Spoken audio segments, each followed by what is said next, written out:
Course 6 से unit 2 में वर्णित लैंगिक की पहचान तथा समाजीकरण में जात की भूमिका क्या होनी चाहिए, मैं इस पर बोलना चाहता हूँ।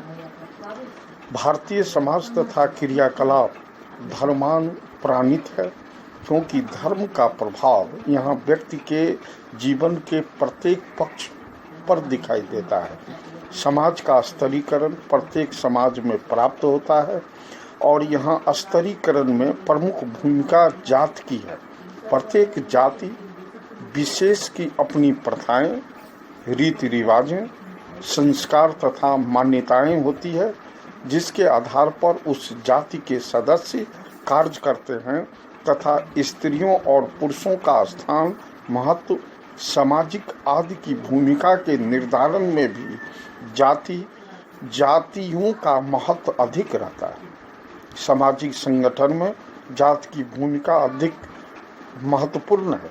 वर्तमान में राजनीतिक, धार्मिक इत्यादि समीकरणों की दृष्टि से भी जाति महत्वपूर्ण कारक है तथा इसे वर्तमान में लिंगगत भेदभावों के प्रति सकारात्मक दृष्टिकोण उत्पन्न करने हेतु भी उपयोगी माने जाने लगा है।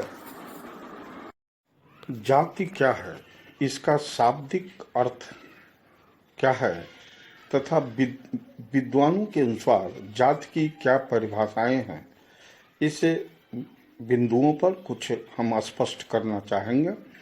जाति के लिए आंग्ल भाषा में कास्ट शब्द प्रयुक्त किया जाता है, जिसका अर्थ होता है प्रजाति, जन्म तथा नस्ल। कास्ट के लिए लैटिन में कास्ट शब्द का प्रयुक्त होता है, जिसका अर्थ होता है विशुद्ध, अनमिश्रित या प्रजाति। इस प्रकार जाति से तात्पर्य है वंशानुक्रम पर आधारित एक विशेष सामाजिक समूह। इसको इस अर्थ में विभिन्न विद्वानों ने परिभाषित करते हुए कहा, जिसमें सम्माननीय C.H. कूले ने कहा कि जब कोई वर्ग पूर्णतया वंशानुगत हो जाता है तो उसे जाति कहते हैं।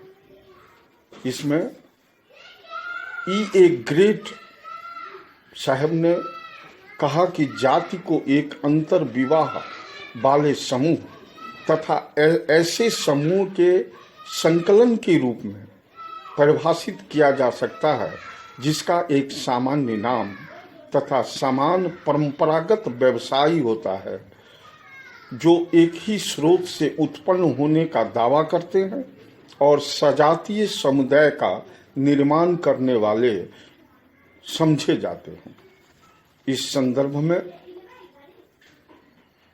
ब्लंट महोदय के अनुसार जाति एक अंतर विवाहों वाले समूह का संकलन है, जिसका एक सामान्य नाम है, जिसकी सदस्यता जन्मगत है, जो सामाजिक संबंधों के लिए अपने सदस्यों के ऊपर कुछ नियंत्रण को लगाती है, एक सामान्य परंपरागत व्यवसायी का अनुकरण करती है, नियंत्रणों की उत्पत्ति का दावा करती है और सामान्य रूप से एक सजातीय समूह का निर्माण करने वाली समझी जाती है।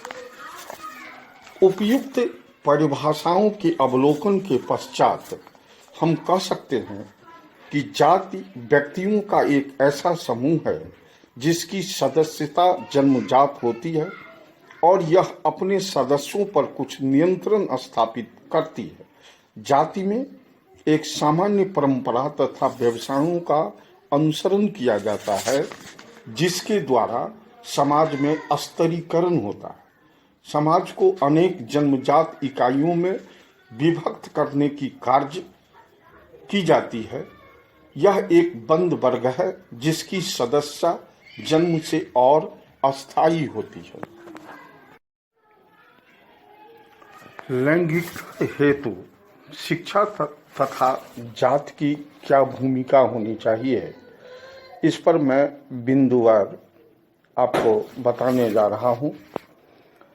सबसे पहले लैंगिक भेदभावों को समाप्त करने के लिए प्रत्येक जाति को चाहिए कि स्त्रियों में आत्मविश्वास भरे और प्रत्येक क्षेत्र में आगे आने हेतु प्रेरित करे। नंबर 2, जातिगत आरक्षणों का लाभ महिलाओं तक पहुंचाया जाए जिससे उनकी स्थिति में सुधार हो सके। उसके बाद बालिका शिक्षा और बालिकाओं के प्रति सकारात्मक सोच का विकास समाजों में, परिवारों में तथा विद्यालयों में और शैक्षिक संगठनों में होनी चाहिए। कन्या भ्रूण हत्या, दहेज, बाल विवाह इत्यादि महिलाओं से जुड़ी कुरीतियों जिससे उनकी प्रतिष्ठा को आघात पहुंचता है, इसका विरोध होनी चाहिए। महिलाओं को व्यापार तथा रोजगार और श्रम में सहभागी बनाकर उनको पुरुषों के समकक्ष लाना चाहिए। महिलाओं को आर्थिक रूप से सशक्त करने हेतु महिलाओं एवं स्वयं समूहों का निर्माण होनी चाहिए। महिलाओं की स्थिति से संबंधित सर्वेक्षणों में समुचित जानकारी प्रदान करनी चाहिए। बालक तथा पुरुषों में महिलाओं के प्रति समुचित दृष्टिकोण तथा अभिवृत्ति का निर्माण होनी चाहिए।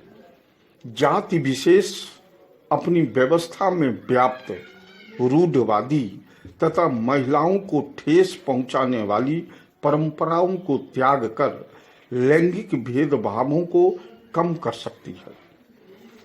महिलाएं इसलिए भी पीछे रह जाती है क्योंकि उनकी पारिवारिक दायित्व और चूल्हा चौका संभालना होता है। ऐसी स्थिति में कुछ जातियों में महिलाओं को घर में सजावट के सामान की भांति स्थापित कर दिया जाता है, अतः उनकी प्रतिभा को छिपा दिया जाता है।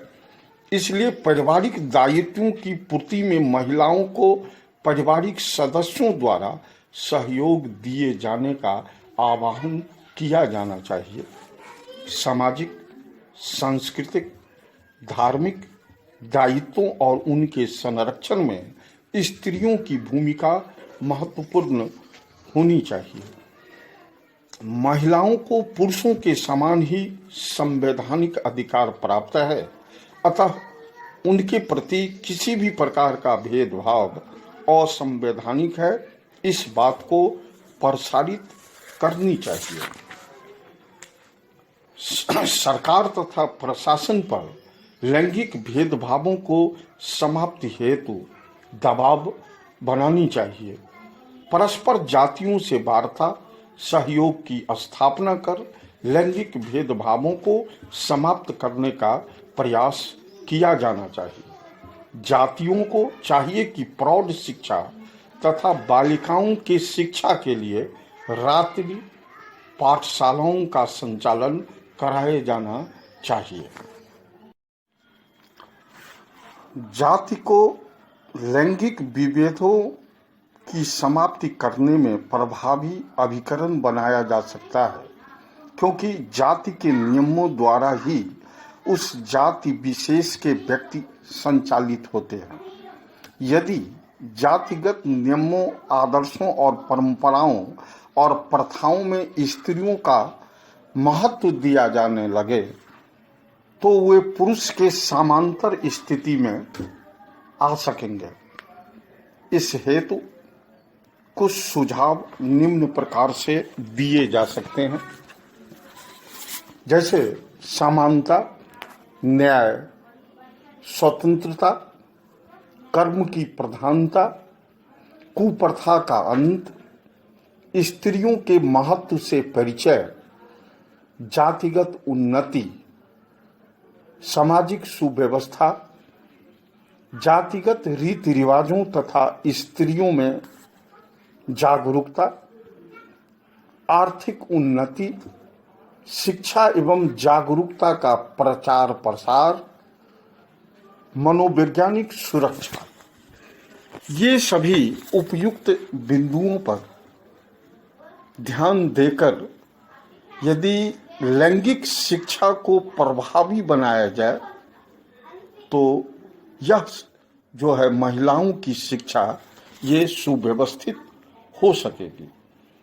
जिस प्रकार जैसे हमने आपको बताया कि समानता, तो संविधान में जब प्रत्येक व्यक्ति चाहे वह स्त्री या पुरुष समानता का अधिकार प्राप्त है, तो फिर किस आधार पर स्त्रियों से इतनी वर्षों से भेदभावपूर्ण व्यवहार किया जाता रहा है और पुरुषों की अपेक्षा उन्हें हीन समझा जाता है। यदि ये भेदभाव न होकर समानता का भाव है तो वे अधिक उन्नतिशील और प्रगतिशील बन सकेंगे।